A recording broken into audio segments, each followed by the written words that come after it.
You are standing on a dock, watching a submarine slip beneath the waves. 1 second it is floating on top of the water, just like any boat. The next second it is gone, sliding down into the dark, and it does not sink like a stone. It glides down on purpose, and later it will rise back up just as easily. But how does something so heavy control whether it floats or sinks, whenever it wants?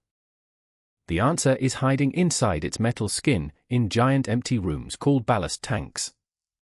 A ballast tank is really just a big container, like a bathtub built into the walls of the sub. When the submarine is floating on the surface, these tanks are full of air. Air is light.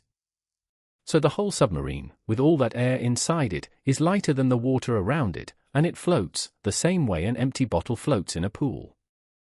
Now watch what happens when the crew wants to dive. They open valves and let seawater rush into the ballast tanks, pushing the air out through vents at the top. Water is heavy.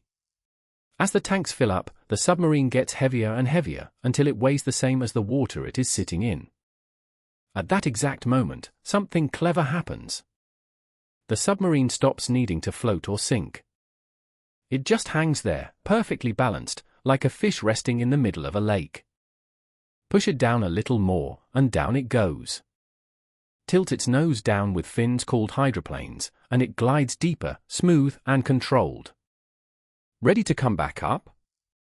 The crew reverses the whole trick.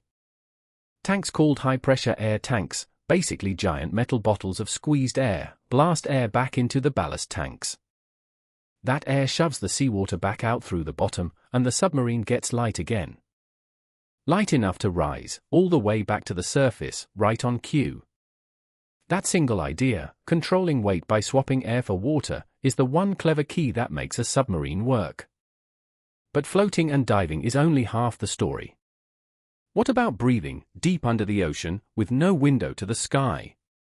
Inside the submarine, machines called electrolysis units split ordinary seawater into two invisible gases, oxygen and hydrogen, using electricity. Think of it like a tiny factory that squeezes breathable air straight out of the sea.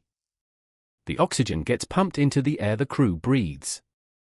The hydrogen is safely vented away outside. Carbon dioxide, the gas people breathe out, gets scrubbed from the air by chemical filters, so it never builds up. That means a submarine can stay underwater for months, making its own air the entire time.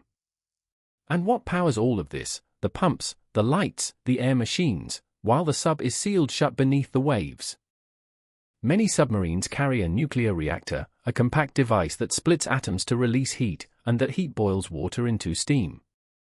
The steam spins a turbine, basically a fancy pinwheel, and the spinning turbine drives the propeller, pushing the submarine forward.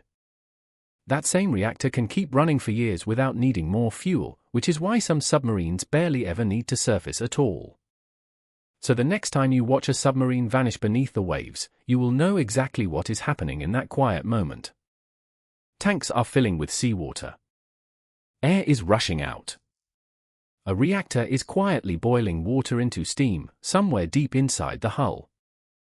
And the submarine, heavy metal and all, is simply choosing to sink, on purpose, so it can rise again whenever it wants.